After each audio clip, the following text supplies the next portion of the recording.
పసిపిల్లల్లో పచ్చకామెర్ల ఇది లివర్ సమస్య కావచ్చు. నమస్తే, నేను doctor Vaibhav Venkatesh, paediatric gastroenterologist and hepatologist, rainbow children's hospital, Vijayawada. పసిపిల్లల్లో వచ్చే జాండిస్ని రెండు రకాలుగా చెప్పుకోవచ్చు. సో జాండిస్ టెస్ట్ ఎప్పుడు చేసినా రెండు ఫ్రాక్షన్స్ ఉంటాయి. ఒకటి అన్కాంజుగేటెడ్ అంటాము, రెండవది కాంజుగేటెడ్. సో అన్కాంజుగేటెడ్ జాండిస్ అనేది ముఖ్యంగా సాధారణంగా అప్పుడే పుట్టిన పిల్లల్లో లివర్ ఇమ్మెచ్యూరిటీ వల్ల కానీ, ఫీడింగ్ సమస్యల వల్ల కానీ, లేదా రక్త కణాల సమస్య వల్ల కానీ ఉండొచ్చు.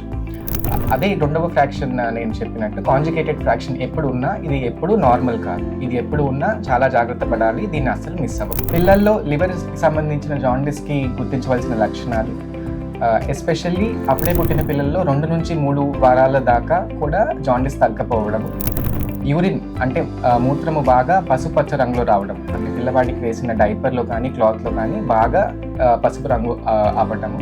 అండ్ ముఖ్యంగా గుర్తించాల్సివలసింది పిల్లవాడు వెళ్తున్న మోషన్ ఏ రంగులో ఉండింది అనేది. నార్మల్గా పసుపు పచ్చ నుంచి గ్రీన్ కలర్ అంటే ఆకుపచ్చ రంగులో ఉన్న షేడ్స్ ఏదైనా మోషన్లో నార్మల్గా రావచ్చు. ఇది కాకుండా ఏదైనా రంగులో ఉంటే, ఎస్పెషల్లీ తెలుపు రంగులో కానీ, సిమెంట్ రంగులో కానీ, గ్రే కలర్లో కానీ ఉంటే ఇది చాలా అబ్నార్మల్. దీన్ని ఖచ్చితంగా గుర్తించాలి, ఎప్పుడు మిస్ అవ్వకూడదు. బరువు పెరగకపోవడము, పొట్ట ఉబ్బడము, పొట్టలో నీరు చేరడము, బ్లీడింగ్ అంటే ఎక్కడి నుంచైనా రక్తం కారడము, ఎస్పెషలీ మోషన్లో కానీ వామిటింగ్లో కానీ రక్తం రావడము, ఆర్ శరీరం పైన ఏమన్నా ఎరుపు రంగులో కానీ, నీల రంగులో కానీ, పచ్చ రంగులో కానీ మచ్చలు రావడం.